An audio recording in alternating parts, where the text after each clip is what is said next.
through these things. I combed through them like 5 times. And, Hugh, there's a lot we can unpack, and we're going to unpack a lot of that press conference today and really probably the next few weeks on the show because so many things were said, specifically by Howie, that were really interesting about maybe how he's thinking about this football team now and into the future. But what stood out to me the most yesterday, Hugh, is that the Eagles have put Nick Sirianni in a bad spot. I mean, they put this guy in a terrible spot. So it was quite clear by the reporting yesterday before the press conference. It's quite clear now after the press conference. This guy's got no say over his own staff. I mean, none. None.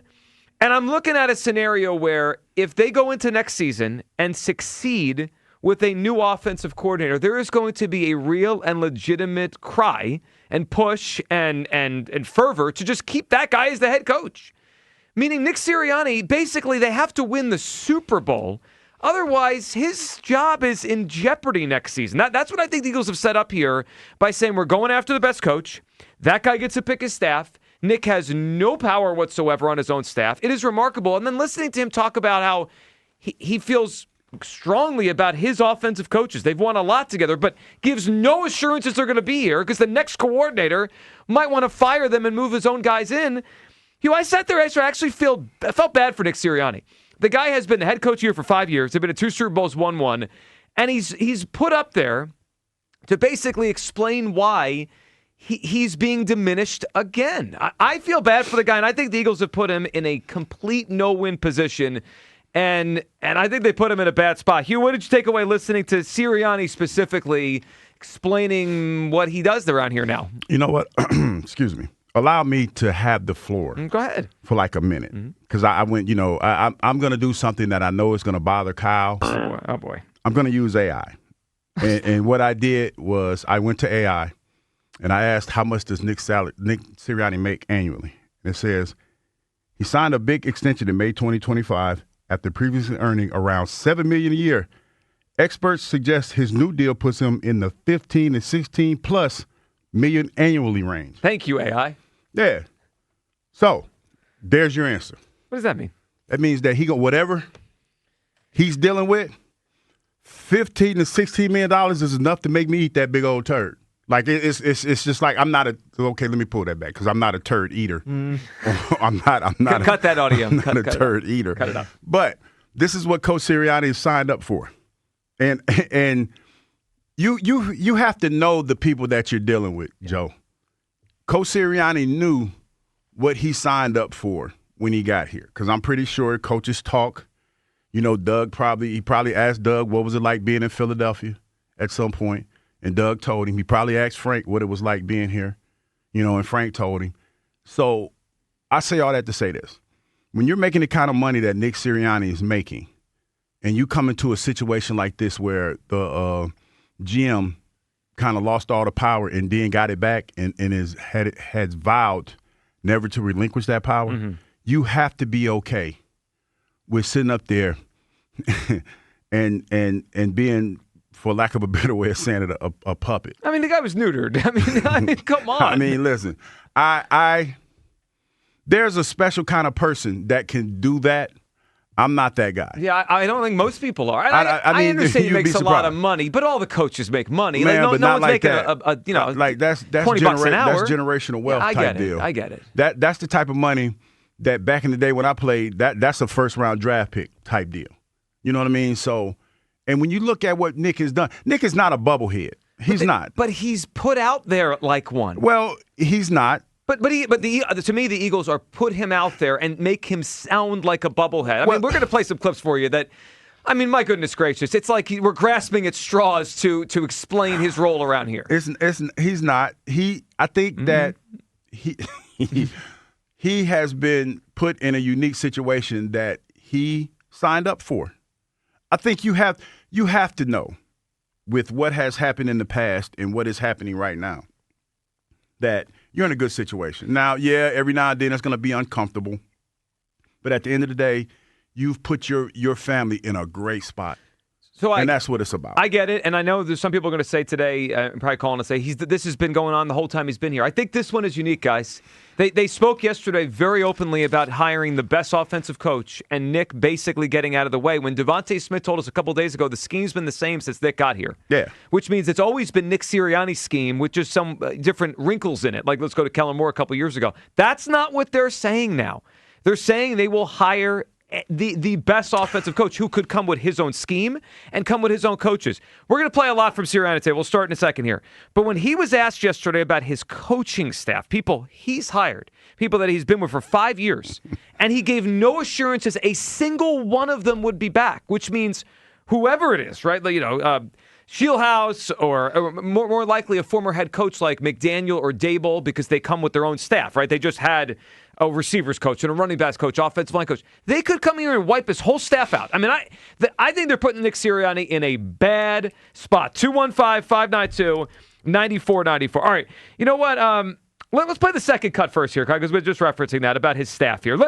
Let's hear Sirianni asked about would his new offensive coordinator get to bring their entire staff in, which, again, let's just lay out what that means. That means people like Jeff Stoutland, people like Jamal Singleton, the running back coach, Aaron Moorhead, the wide receiver coach, guys that have been here a while, under Sirianni, all could be wiped out. Here's how Sirianni answered that. You guys hired Kellen Moore. You retained a lot of the coaching staff outside of him. Is the expectation that this new offensive coordinator will get to hire his own staff under, or are you going to retain as well? Yeah, I think I talked about that a little earlier. It's just you don't know, right? You don't know who the candidate is quite yet. I know this. Let me start by saying I know we have some really good coaches on throughout the entire building. Some really good coaches, and we've won a lot of games together. Shoot, a lot of the guys that are in this building now won a Super Bowl not even 12 months ago. Together. But, sometimes, again, like, you have to wait to see what's going on and where and who you hire and what their situation is. And some coaches that you hire, like, they might not be able to get the guys that they want, or maybe a guy that you hire has a bunch of guys that you just don't know. And it's too early to say with that. Again, my whole where I'm at right now, Elliot, is hiring the best possible candidate for the Philadelphia Eagles. I mean, and then we'll make decisions like that. But I will say, again, I got, because you're speaking specifically of the offensive coordinator and the offensive staff, I got a lot of faith in the guys on that offensive staff. And we've been together. A lot of us have been together for 5+ years, not just the 5 years here, but other places. So, and again, have had a lot of success together. Obviously, we all have our fingerprints on the offense from last year. All right. I heard enough. He's basically saying that the guy could, we'll see, right? Depends on who they hire and what they want to bring in. And then that's where I felt bad at the end. Like, I've been with these guys for 5 years. They've had a lot of success. I might have to fire them all in 2 weeks because Mike McDaniel tells me to. That is, I've never seen this so level. You already made Mike McDaniel the offensive coordinator? Well, I mean, he'd be a good one. I'm just saying. No, I'm just saying you spoke that into existence. I'm trying to. It's cool. Yeah. I respect that. Yeah. You've already identified somebody that you would like to be there. My point is, though, he's trying to tell us he respects and likes his coaches, and he's also telling us if the new person, quote unquote, under me doesn't want them, I have to get rid of them. That's the nature of the beast. No, it's not. I don't think there's a single head coach in the league that would wipe out their whole staff for a new coordinator. Well, I just don't think this happens. Well, it happens when your offense has underachieved the way that this Eagles offense is underachieved. That's what we're at. And if I'm not mistaken, didn't the coach interview for a job in Tampa for the same? There was a coach for the Eagles that Michael Clay. Went on a job to do the same job in Tampa. Special teams, yeah. That was telling to me. In terms of the writing potentially on the wall. Yeah, because this staff is in a flux right now. Yeah, and for him to leave a team, to go interview for, it's a lateral move. Mm-hmm. It's a lateral move. And typically teams don't let you do lateral moves. Yeah, it's a lateral move. But that tells you where this team is. The bottom line is this, Joe. The standard that was set for this football team, they didn't reach it last year. So I understand that Coach Sirianni has been coaching with these guys for a long time, but somebody's head has to roll in this situation. Then they should have just fired him. Like this. I just don't. I don't understand You this mean you setup. should have just fired Sirianni. Like if he has no power and he can't hire his own staff, what are we doing here? Again, he sat there and yesterday Jeff Stoutland's been with this organization a long time. Mm-hmm. He could have said yesterday, Jeff Stoutland will be our offensive line coach. Well, I think he will. But why didn't he say it? But I'll tell you why. I think because if the new coordinator has their own offensive line coach, Jeff Stoutland won't be here. I mean, like that's. They're giving themselves up to the new offense. All right, then we had this one as they tried to explain, and Nick tried to explain how he'll still be involved with the football team, even though he has no involvement on the offense. This one is an all-timer. Here's Nick yesterday. Nick, is the expectation that you'll be just as involved with the offense as you have in the past with the collaborative approach, or is this coordinator going to run the offense and you'll focus on? Yeah, I think that's really, that's way early. Those decisions don't have to be made until, for a long time. And there's always, as the head coach, you always have to be oversight of everything. And again, this year, obviously, I got involved more in the offense as the end of the season came, but because that's what I needed to do as the head football coach there. And so, again, many different ways to do it. I know that I want to be the head football coach, and I think that that's what the team needs. Again, everything I'm doing is not about what I want to do or anything like that. It's what I think is best for the football team. And, I think it's best for the football team when I'm the head football coach, and being able to give my expertise on, whatever it may be, tackling, taking the ball away, protecting the football. Seriously. Anything on off. It could be anything, special teams. So, again, you have to be so intertwined as the leader of an organization. You have to be so intertwined with every different thing. And so, we'll see where all that goes. That's enough. There's some static we can't hear anymore. Now you don't need to hear anymore. Tackling, Hugh? Is he going to go take over a tackling drill during Vic Fangio's defensive? He might. Their tackling was pretty good this year. What does he have to add to the tackling? I mean, come on. You should demonstrate by tackling Vic Fangio. Joe, let's be fair. I'm trying to be fair to him. We're not at practice, so we don't know. We are at practice at training camp. He's not on the defensive side. We don't know what Coach Sirianni does at practice. Stop. Did you hear the beginning of that?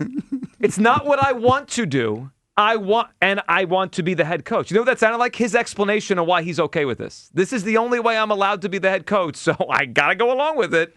I mean, he was pretty revealing in that. Like, I don't know if that's what I want to do, but I have to do it. I just think the Eagles are putting Nick Sirianni in a bad spot. It just feels like I get it. I get why they're frustrated with their offense and they want to fix it.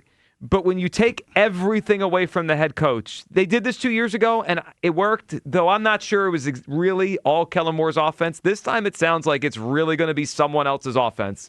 This is the weirdest setup I've ever seen. 215-592-9494. Are the Eagles putting Nick Sirianni in a bad spot? Kyle, what do you feel? Come on. I can't feel bad for this guy when I feel like he's lucky to be in this spot. Right, he's kind of sounded like he was too yesterday. This dude fell ass backwards into Howie Roseman, Saquon Barkley, Vic Fangio. He is lucky to be in this situation. I mean, I'm with you. He sounded like a man that was basically begging. It's like, please, can I just be the head football coach of this team? Yeah, listen, you have two head coaches. I'll just stay here and hang out. I mean, that's what I heard yesterday. And you know what? They let him. Good for you. Congrats. You're lucky to be here right now. And I'll tell you what, if the offense was better, you know who's still here? His buddy, Kevin Patullo. That's totally right. They're probably not even doing that press conference yesterday. To a degree, he put himself in that spot. So, you make your bed, you lie in it, buddy. Yeah, and then not only that, you went to bat for Kevin last year to beat OC. Yeah. And you intimately knew the inner records, whatever this thing was, you knew what it was. You put him in that spot. You put him in the spot to fail because you didn't want to go out and get another offensive coordinator. You wanted to hire from within. Mm-hmm. So, in my mind, everybody on that staff, when you made that decision, had to know that you have to ride or die with Kevin Patullo. Or everybody but Coach Sirianni. So that's what you sign up for, man. This is a zero-sum business. And it's always been like that. And it's unfortunate that it happened the way that it happened, but these coaches, they'll be all right. They'll find a job somewhere. Look, they will, and I get that, and I know he's a very wealthy person, and all NFL head coaches are. It's just about two things stand out to me. One, I think they've put him in a terrible spot, and I think it's going to be more challenging than ever for him to have any authority over the team. If they hire a former head coach to run the offense, right, and they very well could, right? Like Daboll and McDaniel are both former head coaches, Stefanski. That guy's the head coach of the offense. We already know Vic Fangio's the head coach of the defense. So what is Nick really the head coach of? The Philadelphia Eagles as a whole. Here, he pops in. Like he said last time, he pops into the meetings and he helps with tackling. He's a figurehead. He helps with tackling. Okay. He won't help at all with tackling. Now he will be in on the designs probably of the offense. I disagree. Hugh listening yesterday, I think he's going to have zero input. I think that what you were describing was 2 years ago. I think he was part of it with Kellen Moore. This sounds different. This sounds like they're going to have 3 head coaches on the football team, and it's going to be the offensive head coach, the defensive head coach, and Nick Sirianni. Well, don't you think that?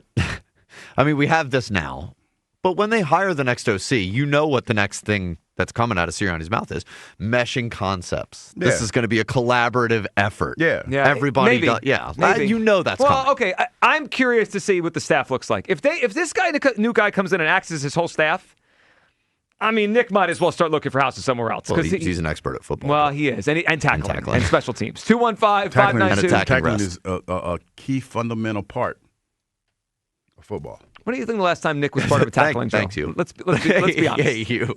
Yay, me. Football 101 with Hugh Douglas. Yay, What do you think Vic Fangio would say if Nick tried to run one of his tackling drills? Honestly. I think that he would say, hey, Vic, let me get this, Vic. Let me help. Now, he wouldn't say nothing. Well, Nick should have showed dominance by beating Vic in an Oklahoma drill. Someone's going to break a hip, This is what man. you signed up for, man. I think Nick's in a good spot because let's be honest.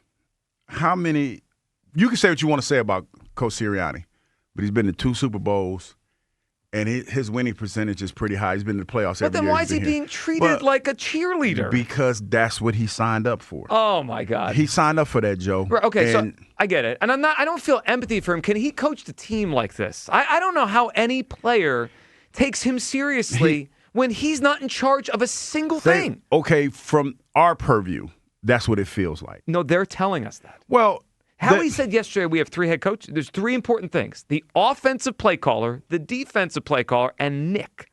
What is Nick doing? Nick is the glue that holds this whole thing together. The glue that they're going to fire his staff? Well, his staff underachieved, Joe. I mean, that's the bottom line. It's his staff. Yeah, but his staff fell short. It's not his staff if he doesn't have a control over it. Let's